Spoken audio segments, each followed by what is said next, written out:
Personal protective equipment, commonly referred to as PPE, is specific equipment worn to minimize hazards in the workplace. These injuries may result from contact with chemical, physical, electrical, mechanical, and other workplace hazards. In order to get the full use out of your PPE, the equipment should be safely designed, maintained in a clean fashion, and fit properly. One of the most common yet overlooked pieces of personal protective equipment is the hard hat. Today we are going to test the importance of our ANSI Z89.1 Type 1 Class E Sands hard hat on our volunteer melons. 4 objects commonly found out in the field, each of varying weights, will be dropped from 20 feet, both with and without the proper protective equipment. We will begin with a washer, weighing less than a pound. Falling at a speed of 25 miles per hour, this washer will have an impact of approximately 61 pounds of force. 3, 2, 1.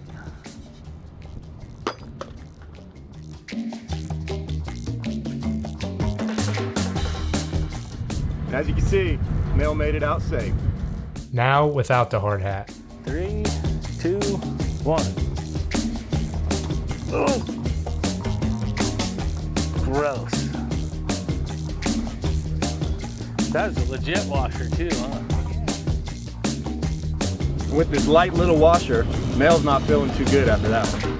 The next object to be dropped is a 3/4 by 22 inch machine bolt, weighing 2 pounds. This will have an approximate impact of 122 pounds of force on the melon. 3, 2, 1.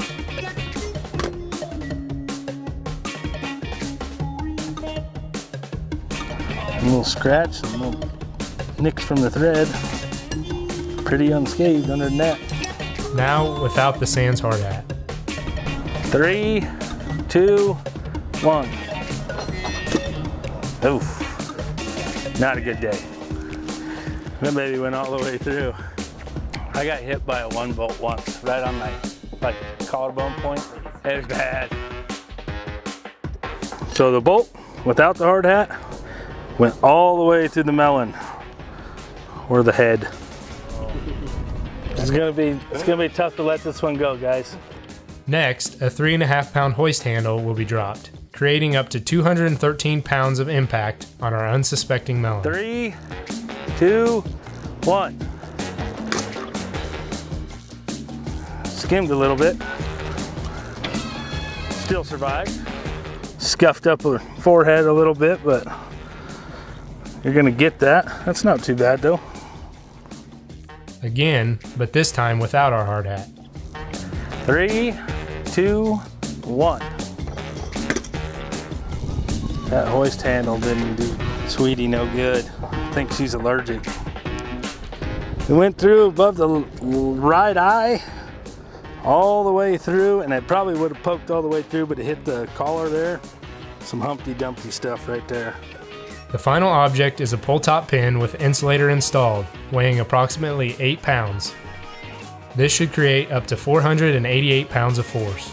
So the suspension's working. And 3, 2, 1. Oh,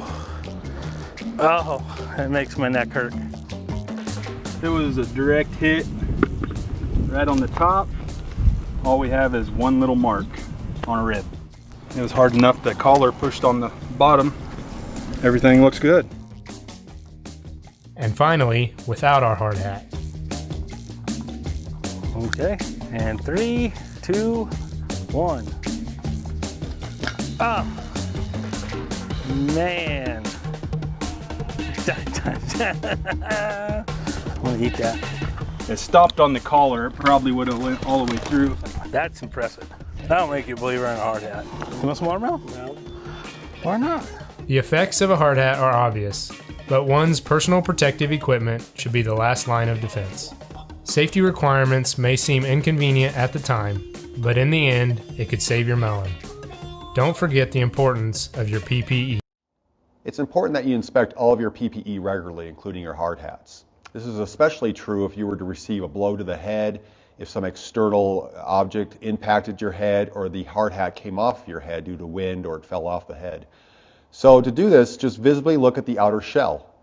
Look at all areas of it, top and all the sides. You're looking for any abrasions, any cuts, any punctures, any discoloration, if it's whitish or pink in color, even light orange. Check your reflective striping, making sure it's all in place. If it's delaminated, you might be able to just push it into place with your thumb. Then you want to proceed to the inside of the helmet, looking at the suspension. Check to make sure that the headband adjusts very smoothly. Check your headband here too, to make sure it's not excessively dirty or cut or something that's going to abrade your head.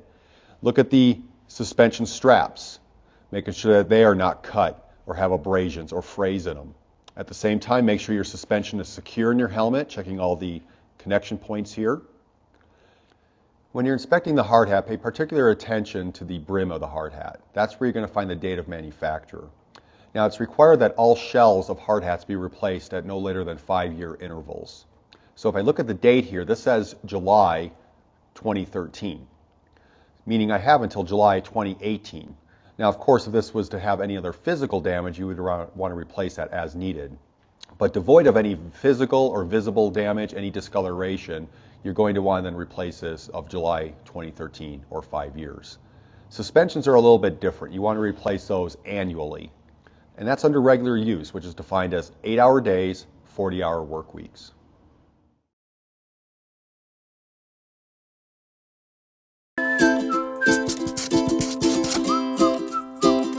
Well, look at you, working hard. But are you keeping your eyes on safety? What if something happened on the job that damaged or blinded you in one or both of your eyes? Eye safety is important because there are 2,000 work-related eye injuries every day in the U.S. While many of these injuries result in temporary or permanent loss of sight, proper eye protection could have reduced or prevented most of these injuries. Are you beginning to see how important proper eye safety is? Good. There are 3 important steps to eye safety. Step 1. You should recognize what dangers are present in your job. Step 2. Choose and use proper fitting eye protection that is appropriate for your work hazards. Step 3. Always inspect your eye protection before using it to make sure it's clean and in good condition. If there is any damage, you should replace it immediately. Let's take a closer look at eye safety hazards in the workplace. Some occupations are more dangerous than others, especially when it comes to eye safety. If you work in these or related fields, you should be aware of the eye hazards you're exposed to. Hazards include flying debris created by power tools like saws, impact hammers and compressed air, sparks, molten metal, or metal shavings from welding, drilling, or grinding are other common dangers. Chemicals and cleaning fluids can also cause injuries if splashed into your eyes. Even the fumes from these chemicals can cause lasting eye damage. Doing work above your head is another leading cause of eye injury. Heat or extremely bright light from arc welding, lasers, and intense sunlight are all potential dangers to unprotected eyes. Even simply rubbing your eyes with dirty hands can result in scratches, contamination, and other disabling injuries.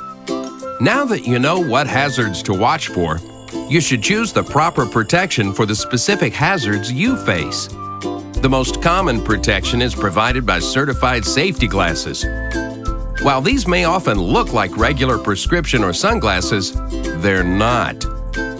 All OSHA-approved safety glasses have Z87 stamped on the frame. So make sure yours have Z87 or don't use them. Other protection includes goggles and hoods for working around chemical liquids and vapors. There are specialized helmets and goggles for working with lasers, welding equipment, and other high-intensity light sources. And face shields are designed to protect your entire face. Step 3 of eye safety is making sure that your eye protection is clean, in good condition, and fits properly to provide you with maximum protection at all times. Before each use, eye protection should be cleaned using an approved cleaning solution, not water.